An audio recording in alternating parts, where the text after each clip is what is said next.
പ്രിയമുള്ളവരെ, അള്ളാഹു മനുഷ്യന് നൽകുന്ന ഏതൊരു സന്തോഷവും ഐശ്വര്യത്തോടെ നമുക്കത് സ്വീകരിക്കാൻ സാധിക്കണമെങ്കിൽ അത് നൽകിയ റബ്ബിനെ ഹൃദയം കൊണ്ട് സ്നേഹിച്ച് റബ്ബ് തന്നതിൽ നമ്മൾ തൃപ്തിപ്പെടണം.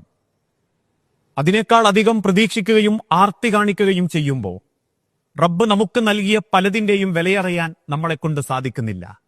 ഒരു കണ്ണാടിയുടെ മുന്നിൽ നിൽക്കുമ്പം മനുഷ്യ ശരീരം പോലും പകരം വെക്കാനില്ലാത്തൊരു അനുഗ്രഹമാകുമ്പോൾ അത് ചിന്തിക്കാൻ മനുഷ്യന് സാധിക്കാത്തത് അള്ളാഹു നൽകുന്നതിന്റെ വില പലപ്പോഴും തിരിച്ചറിയാൻ സാധിക്കാത്തത് കൊണ്ടാണ്.